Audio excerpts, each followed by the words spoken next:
अब करते हैं एग्जांपल सॉल्व, सिंपल है। सबसे पहले मेंटेनेंस के मैंने डिवाइड करने हैं असेंबली और फिनिशिंग पे, रीअपोर्शन मैंने करने हैं मेंटेनेंस वाले। तो मेंटेनेंस से कितने ओवरहेड्स हैं अतिया? मेंटेनेंस के ओवरहेड्स सवाल में लिखे हुए उस्मान, कितने आप बता दें।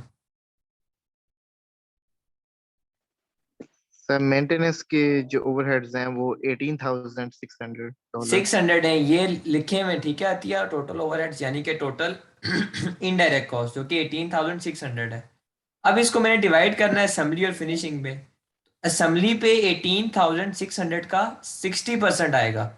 उसकी रीज़न ये है कि मेंटेनेंस वाले जो काम कर रहे हैं, जो सर्विसेज प्रोवाइड कर रहे हैं, वो ज़्यादा वर्क जो है 60% काम वो असेंबली वालों को करके दे रहे हैं, ये लिखा हुआ है नीचे। तो 18,600 जो कॉस्ट है उसका भी तो इतने फीसद इसी पे आना चाहिए ना। तो 18,600 का 60% कितना है उस्मान?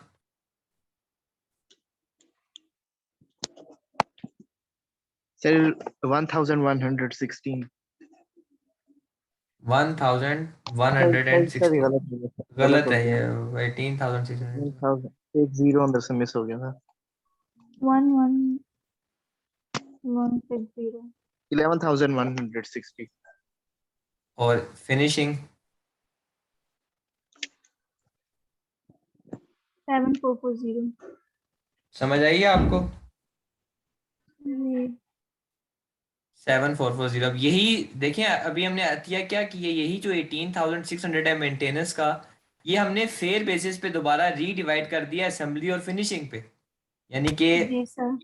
मेंटेनेंस जो कि सर्विस कॉस्ट सेंटर है, उसकी जो ओवरहेड्स हमने अपोर्शन किए थे उनको दोबारा हमने री अपोर्शन कर दिया प्रोडक्शन कॉस्ट सेंटर्स पे। क्यों? क्योंकि सर्विस कॉस्ट सेंटर में तो प्रोडक्शन होती नहीं है, वो तो जस्ट सर्विस दे रहे होते हैं।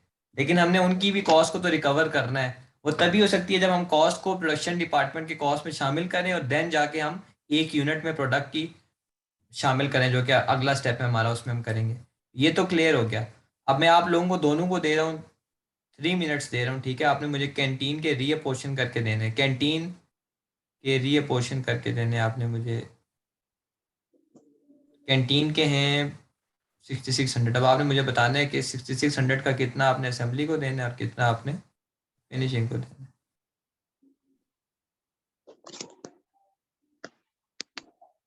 ये बात आपने गौर से देनी है कि जो कैंटीन जो है वो किस किस को सर्विस दे रहा है।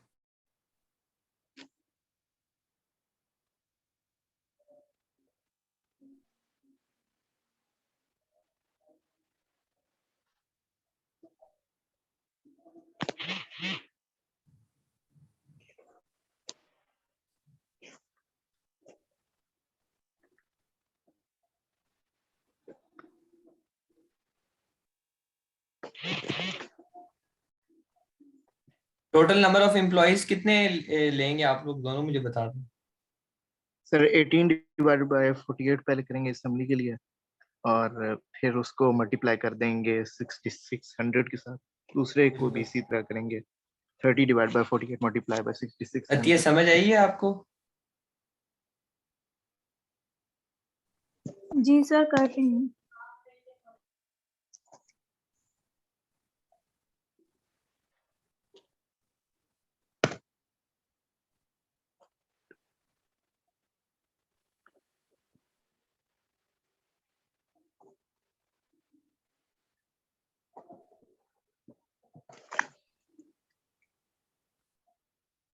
क्या क्या आंसर आके असेंबली का कितना है? तो असेंबली का 2475। अभी तक ये उसका कैंटीन का अभी टोटल नहीं लिखा असेंबली ओवरहेड्स के साथ। फिनिशिंग का कितना है? 6,600 मल्टीप्लाई बाय 30/48 का आंसर क्या होगा? 4125। 41 125। 4125। तो अब आप 4125 और 2475 को ऐड करें तो आपके पास वही आ जाएगा 6,600। तो आपने क्या किया है, आपने रीअपोर्शन कर दिया है फेयर बेसिस पे कैंटीन के ओवरहेड्स को प्रोडक्शन पे। ठीक है, आप लोगों को रीअपोर्शनमेंट का डायरेक्ट मेथड समझ आ गया। जी सर, आगे। अब यहाँ पर क्वेश्चन अतिया, आपसे मेरा क्वेश्चन है कि आपने इम्प्लॉइज सिर्फ असेंबली और फिनिशिंग के क्यों लिए? मेंटेनेंस के भी थे, कैंटीन के भी थे, टोटल क्यों नहीं लिया आपने अतिया? 48 क्यों आपने लिया है? आपने तो 12 और 2 लिए ही नहीं है मेंटेनेंस और कैंटीन के। तो क्योंकि आएंगे हम उसमें। ऊपर ये लाइन पढ़े क्या लिखी है, ये जो टिक मैंने किया है यहाँ से पढ़े क्या लिखा हुआ है, पढ़े। The canteen feeds the staff that work for the company in assembly and finishing. इसी वजह से, क्योंकि कैंटीन जो है वो किसको खाना खिला रही है, असेंबली और फिनिशिंग को। Assembly and ये तो finishing को। जस्ट नंबर ऑफ एम्प्लॉइज दिए हुए हैं ना कि यार डिपार्टमेंट में कितने एम्प्लॉइज काम करते हैं। जी। कैंटीन जब सर्विस इन दो को दे रही है तो इनकी कॉस्ट भी तो इसी तरह डिवाइड करनी है ना हमने। तो ये था जी। Direct method. अब बिल्कुल ऐसे ही एग्जांपल है आपके पास स्टेप डाउन मेथड की। बिल्कुल सारा कुछ वही है, सेम वही है, ये लाइन डिफरेंट है। ये लाइन जरा मुझे पढ़ते हैं दोबारा। द कैंटीन फीड,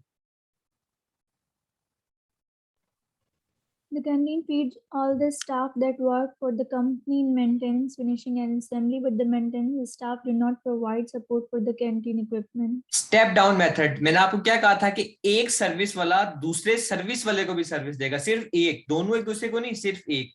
इसको आप कहते थे स्टेप डाउन मेथड। अब जो है स्टेप डाउन मेथड है, इसमें आपने जो कॉस्ट है एक सर्विस वाले की, उसको कितने डिपार्टमेंट्स में डिवाइड करना है? 3 में। असेंबली में भी करना है, फिनिशिंग में भी करना है, Finishing, और मेंटेनेंस में भी maintenance. करना है। फिर आपने मेंटेनेंस वालों को डिवाइड करना है असेंबली और फिनिशिंग में। उस्मान ठीक है? जब सर इस आपका, पॉइंट की मैं आपको बताता हूँ, जब आपका स्टेप डाउन मेथड आएगा तो अब कैंटीन जैसे मेंटेनेंस को भी सर्विस दे रहा है, तो कैंटीन का कुछ हिस्सा मेंटेनेंस पे भी जाएगा, यही बात है। फिर कैंटीन का हिस्सा फिनिशिंग पे भी जाएगा, कैंटीन का हिस्सा असेंबली पे भी जाएगा। अब कैंटीन का जो हिस्सा मेंटेनेंस पे जाएगा वो आपके मेंटेनेंस के ओवरहेड्स में क्या हो जाएगा? ऐड हो जाएगा, क्योंकि हमने मेंटेनेंस वाले भी तो दोबारा रीडिवाइड करने हैं ना असेंबली और फिनिशिंग में। तो उसके लिए पहले हमने मेंटेनेंस का टोटल लेना है। टोटल क्या होगा? एक तो जो ऑलरेडी एलोकेटेड और अपोर्शन्ड है, प्लस जो कैंटीन के दोबारा इस पे रीअपोर्शन होंगे। इसीलिए जब स्टेप डाउन मेथड आप इस्तेमाल कर रहे होंगे तो जो सर्विस वाला दूसरे को सर्विस प्रोवाइड कर रहा है उसको पहले आपने उसको रीअपोर्शन करना है, ठीक है, ताकि आप लोगों के पास जो सेकंड सर्विस वाला है उसके टोटल ओवरहेड्स आ जाएं, फिर आप उनको दोबारा डिवाइड कर दें प्रोडक्शन में। ये पॉइंट आप दोनों को क्लियर है? जी सर क्लियर है। अब 18,000 अब आप लोग करें।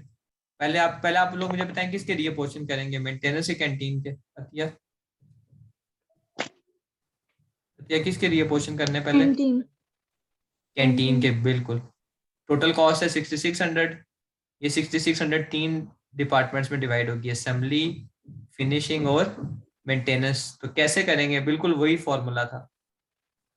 क्या किस तरह करूं? अतिया आप बोले असेंबली के कैसे आएंगे? कितने एम्प्लॉयज लूं, किससे डिवाइड करूं?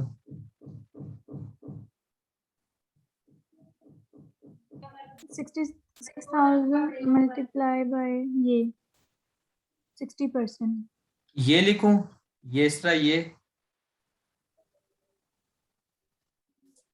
उस्मान आप बताएं। कैंटीन वाले अतिया परसेंटेज तो नहीं दे रहे, कैंटीन वाले खाना खिला रहे हैं। सर सबसे पहले हम मेंटेनेंस डिपार्टमेंट का देखेंगे कि उसके ओवरहेड्स के अंदर ऐड करने के लिए 12 by 48 मल्टीप्लाई बाय 66 अब ऐड आपने करेंगे। भी मिस्टेक की है। अब मेरी बात दोनों गौर से सुने। कैंटीन वाला 3 डिपार्टमेंट्स को अब खाना खिला रहा है, तो अब टोटल एम्प्लॉइज 60 हो गए। 18 + 30 48 + 12 60, क्योंकि अब वो तीन डिपार्टमेंट्स को दे रहा है। कैंटीन की जो है अब वो 60 है। असेंबली पे कितना आएगा? 18 डिवाइडेड बाय 60, कि आउट ऑफ 60 एम्प्लॉइज 18 जो है वो कैंटीन के खा रहे हैं, मल्टीप्लाई बाय कॉस्ट। अतिया आपको किस चीज में कंफ्यूजन हो रही है, या आपका ध्यान क्लास पे भी है और पीछे भी आपके कोई आवाज आ रही है, वहां पर भी है? नहीं सर, इधर ही है मेरा ध्यान। ये आप समझ आइए आपको मैंने कैसे किए हैं। जी। आप परसेंटेज क्यों देख रही हैं? देखें परसेंटेज पे तो उसने लिखा हुआ है कि मेंटेनेंस की परसेंटेज है। हमने तो अभी कैंटीन के डिवाइड करने हैं ना, और कैंटीन के डिवाइड करने की फेयर बेसिस क्या है कि जो बंदा कैंटीन से ज्यादा खाना खा रहा है उस पे कैंटीन का ज्यादा खर्चा आना चाहिए उस डिपार्टमेंट पे। तो असेंबली के लिए आपने क्या किया? आपने टोटल एम्प्लॉयज लिए 60, आपने कहा कि 18 जो है वो असेंबली के, तो 18 डिवाइडेड बाय 60 से आपके पास वो डेसिमल आ जाएगा, वो परसेंटेज आ जाएगी, उसको आपने 6600 से मल्टीप्लाई कर देना है। इसी तरह फिनिशिंग के लिए आपने 30 डिवाइडेड बाय 60 मल्टीप्लाई बाय 6600 कर देना है, जो कि आपके पास 3300 आ जाएगा। और मेंटेनेंस के लिए आपने 12 डिवाइडेड बाय 60 मल्टीप्लाई बाय 6600 करना है। अब मुझे बताएं आंसर्स। 1980 असेंबली का है।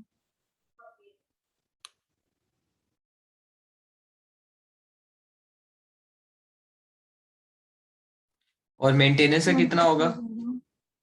1320। 1320। अब आप इनको वैसे डिवाइड भी करके ऐड भी करके देख लें तो वही 6600 है, जिसको हमने फेयर बेसिस पे रीअपोर्शन कर दिया है। उस्मान, आपको बात समझ आ गई है?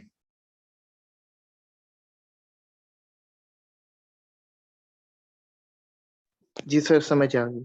अब हमने मेंटेनेंस वाले रीअपोर्शन करने, तो मेरा क्वेश्चन आप दोनों से ये है कि मुझे बताएं कि कितने ओवरहेड्स मैंने मेंटेनेंस वाले दोबारा रीअपोर्शन करने हैं असेंबली और फिनिशिंग पे।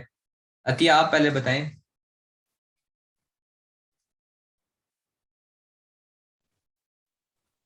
सर कितने? 18 18,000 पूरा बोल रहे हैं ना आप, 600 घबरा क्यों रही हैं? 600 600 हमारे प्राइम मिनिस्टर ने बताया ना क्या कहा है, घबराना नहीं है, घबरा के ना बोले आप।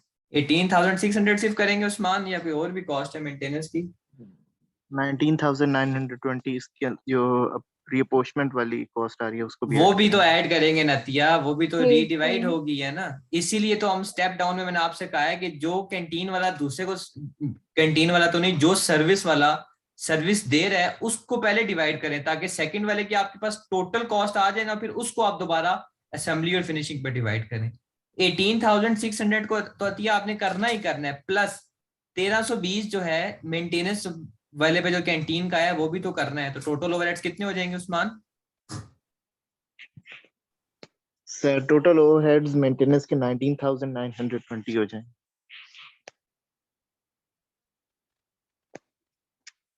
ये पॉइंट अतिया आपको क्लियर है? जी सर। अब इस 19,920 को आपने डिवाइड करना है असेंबली और फिनिशिंग पे।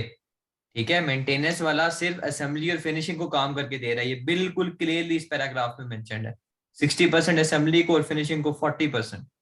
तो 19,920 का फिर 60% जो है कॉस्ट, वो असेंबली को ही बेयर करनी चाहिए क्योंकि 60% काम करके दे रहा है, जबकि 19,920 का 40% जो है वो फिनिशिंग पे जाना चाहिए। तो कितना आंसर आ जाएगा मुझे आप बता दें। 11952। 11,952 असेंबली के अंदर जाएगा। बिल्कुल, और फिनिशिंग के अंदर 7968। 7968। ऐसे जो है ना, अब आपने रीअपोर्शन कर दिए हैं। अब मैं आपको बताता हूँ लास्ट स्टेप। अब जो सेकंड मेथड है, जो थर्ड मेथड है रेसिप्रोकल रीअपोर्शनमेंट, वो आपके F2 का पार्ट है, वो हम F2 में पढ़ेंगे। ठीक है, उसमें ये होगा कि मेंटेनेंस वाला कैंटीन को भी सर्विस दे रहा होगा। ठीक है, दोनों ये सर्विस वाले भी एक दूसरे को, लेकिन वो अभी आपको करने की जरूरत नहीं है। अब देखें असेंबली के टोटल कितने हो गए, 17,350 प्लस असेंबली पे कैंटीन का आया था 1980 प्लस मेंटेनेंस के कितने आए 11,952। तो इतने असेंबली के टोटल हो जाएंगे। इसी तरह फिनिशिंग पे आ जाएंगे, फिनिशिंग पे 3300 कैंटीन के आगे प्लस 7,968 मेंटेनेंस के आगे, और ये वाले क्या हो जाएंगे, जीरो। ठीक है, ये कट जाएंगे क्योंकि इनको आपने फेयरली डिवाइड कर दिया। अब ये टोटल ओवरहेड्स जो है ना, ये जो टोटल ओवरहेड्स हमारे पास आएंगे, ठीक है, ये जो टोटल आ गया, इन टोटल को अब हमने पर यूनिट डिवाइड करना है। पर यूनिट डिवाइड करने से मुराद ये कि पर यूनिट हमने निकालना है कि प्रोडक्ट की कॉस्ट में कितना शामिल होना चाहिए। ठीक है, फर्स्ट 3 स्टेप्स क्लियर है सर। आप लोगों को? जी सर, क्लियर है। ठीक है, पहला Yes, स्टेप sir. था एलोकेशन, दूसरा स्टेप था अपोर्शनमेंट। एलोकेशन का मतलब था कि अगर एक खर्चा एक ही कॉस्ट सेंटर से रिलेटेड है तो सारे का सारा उसी कॉस्ट सेंटर पे खर्चा आना चाहिए। अपोर्शनमेंट का मतलब था कि जो ऐसी कॉस्ट है जो कि किसी किसी एक डिपार्टमेंट से रिलेटेड नहीं है, डिफरेंट डिपार्टमेंट्स की इकट्ठी कॉस्ट है, तो उसको हमने डिवाइड कर दिया था डिफरेंट डिपार्टमेंट्स में। फिर था रीअपोर्शनमेंट, कि जो सर्विस पे जो खर्चा आया है पोर्शन करके उसको दोबारा रीडिवाइड करना प्रोडक्शन कॉस्ट सेंटर पे, उसको आप कहते थे रीअपोर्शनमेंट। और जो डिवीजन आप करते हो वो किस बेसिस पे करते हो? फेयर बेसिस पे। और डायरेक्ट रीअपोर्शनमेंट के दो मेथड्स थे। डायरेक्ट मेथड था जिसका मतलब ये था कि सर्विस वाले सिर्फ प्रोडक्शन को सर्विस दे रहे हैं, और स्टेप डाउन का मतलब ये था कि एक सर्विस वाला प्रोडक्शन के साथ साथ सर्विस वाले को भी सर्विस दे रहा है, दूसरे सर्विस कॉस्ट सेंटर को। अब लास्ट स्टेप है हमारा एब्जॉर्प्शन ऑफ ओवरहेड्स। एब्जॉर्प्शन का मतलब होता है to absorb the overheads into product on appropriate basis.